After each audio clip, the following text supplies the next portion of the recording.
4,000 crores. This is the number Namit Malhotra, the producer of Ramayana, said is the estimated budget of both the parts. It'll be about $500 million by the time we're done, both films put together, which is over 4,000 crores. Wow. More than the budget of Avatar, more than Avengers Endgame. And ever since this clip hit social media, it blew up immediately. Reddit threads popped up with people trying to do the math. Some thought he misspoke, some called it overconfidence. But if you take the number at face value, you start to wonder if he sees something the rest of the industry is missing entirely. So the question for this video is simple. Is the 4,000 crore number real? And if it is, where is that money actually going? But before we touch the number, you need to understand who is writing the check. Namit Malhotra is not a typical Bollywood producer. This man has clearly been inside the Hollywood machinery for 2 decades. He's the founder of Prime Focus and the global CEO of DNEG, the VFX house behind movies like Interstellar, Blade Runner 2049, Dune Part 1 and 2, and they are also the lead VFX studio behind Christopher Nolan's upcoming film The Odyssey, and have bagged 8 Oscar wins to date. DNEG as a company employs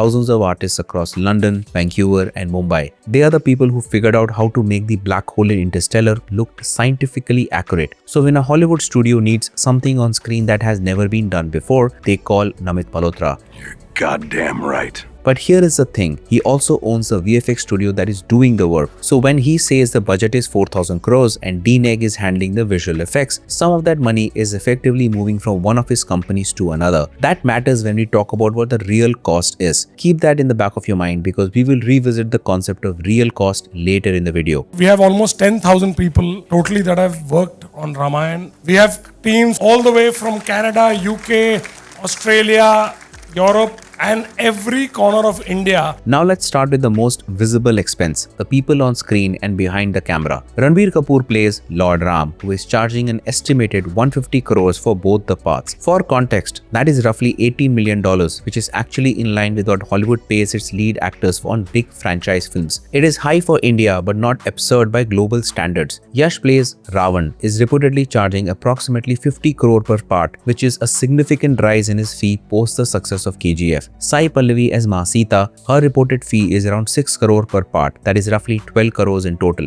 Sunny Deol as Lord Hanuman, no confirmed numbers but post Gadar 2, his market value has shot up significantly. You have actors dedicating years of their lives to physical training and prep for this kind of a vision. The supporting cast is packed with veteran actors who command solid daily rates. The costume and makeup departments are bringing in global experts to design thousands of distinct looks. Then you have Nitesh Tiwari as director, the man who made Dangal.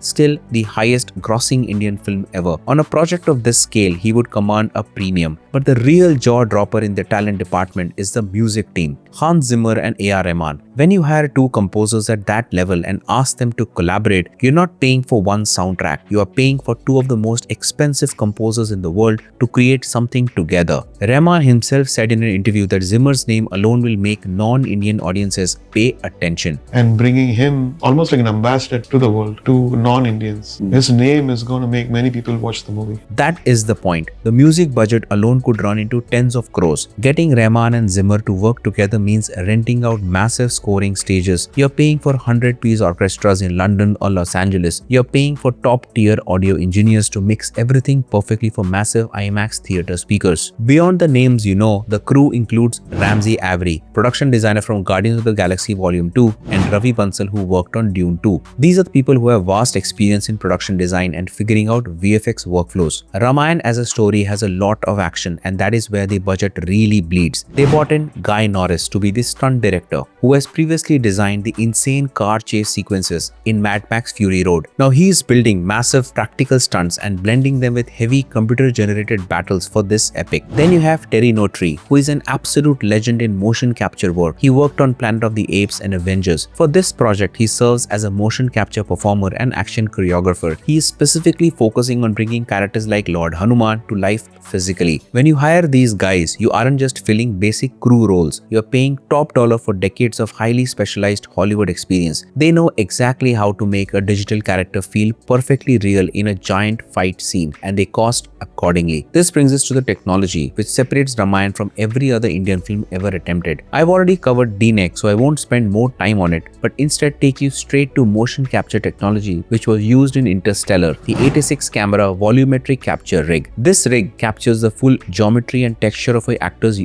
body from 86 angles simultaneously. It creates a hyper-realistic digital double, a 3D scan so detailed that you can use it for wide shots, action sequences or de-aging without it looking fake. This technology is bleeding edge even by Hollywood standards. Building and operating a rig like this costs millions of dollars before you even shoot a single frame, and in technology, this camera rig is a beast. It generates petabytes of raw data every single day. The studio needs massive server farms just to store and process those files. They need heavy cooling systems running constantly to keep the computers from melting. Actress Indira Krishnan, who is playing the role of Kaushalya, expressed her sheer amazement at the cutting-edge technology. She revealed that during her body measurements and fittings, she was introduced to this specialized VFX setup which collected data to create different visual versions of her character. Third, Brahma AI. This is a custom artificial intelligence tool that alters actors' lip movements to match any dubbed language. Think about what that means. When Ramayana releases in Spanish, in Mandarin, in Arabic, in French, the characters' mouths will actually move as if they are speaking those languages. It is not a voiceover slapped on top of Hindi lip movements. This is the kind of technology that companies like DeepDub and Flawless AI are building in Silicon Valley, and Malhotra's team has developed their own version specifically for this film. Fourth, the third floor. This is a pre-visualization company that essentially animated the entire film digitally before a single camera rolled. Every shot, every camera movement, every action sequence was planned out in a virtual environment. James Cameron does this. The Russo brothers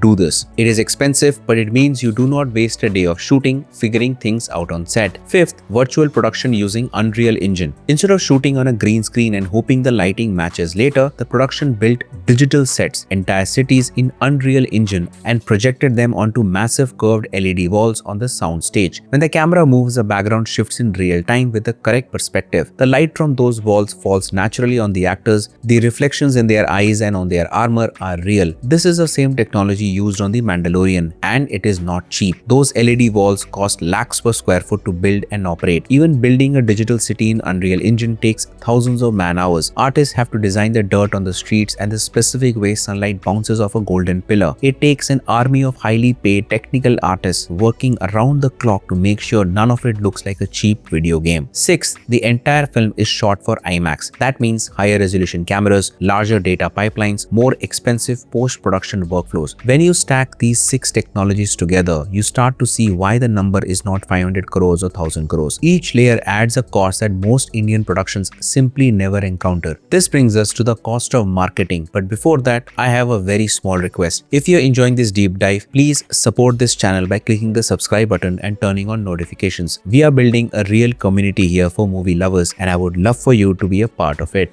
भाई ने बोला करने का तो करने का। Moving on, the cost of marketing. In Hollywood, a $200 million film routinely spends another 100 to 150 on marketing. The total cost to the studio is often double the production budget. Avatar reportedly had a $237 million production budget, but the total cost including marketing pushed it past $400 million. Avengers Endgame's production was around $350 to $400 million.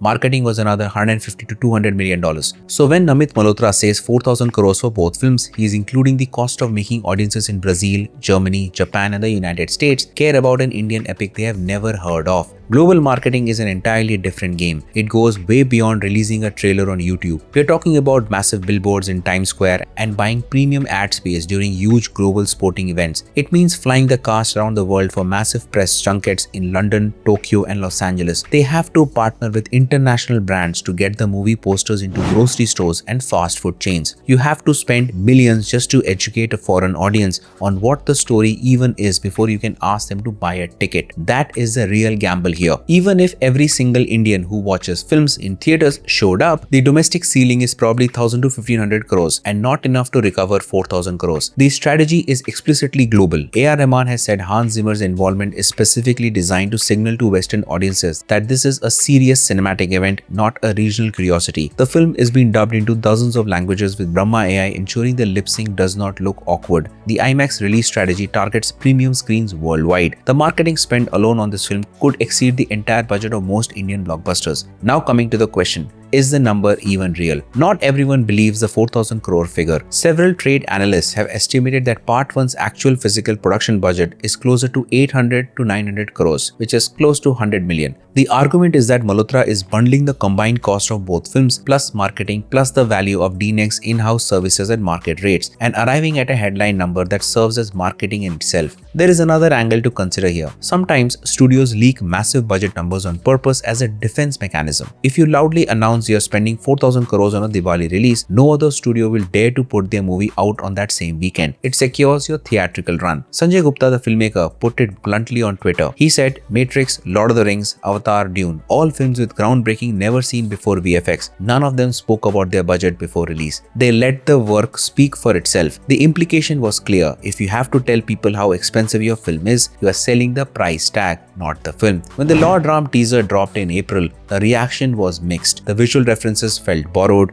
not original. For a film with an 8-time Oscar-winning VFX studio attached, the audience expected something they had never seen before. But the teaser reaction really hurt that strategy. Viewers complained that the lighting looked flat. They said the costumes looked too synthetic. When you promise the most expensive movie ever made, the audience expects perfect frames. If you show them anything less, the backlash is brutal and immediate. This matters because it cuts to the core of the budget claim. If the VFX is not visibly groundbreaking, then either the movie went somewhere else or the number was inflated to begin with. My take is that if you account for everything at fair market value, this 4,000 crore number does look real and probably is rounded up for impact. But here is what actually matters. Whether the real number is 3,000 crores or 4,000 crores, this is still by far the most expensive Indian film project ever attempted. And it is attempting something no Indian film has tried before. Competing with Hollywood blockbusters on their own terms, in their own theaters, for their own audiences. This movie carries the weight of an entire industry on its back. If this actually works, it changes the game completely. It proves that stories about Indian history can stand right next to Star Wars or Marvel on the global stage. It opens the floodgates for a massive Mahabharata adaptation or other huge historical epics. Studio heads in Los Angeles will start looking at Indian stories as highly profitable global IP, but a failure of this size would freeze the market completely.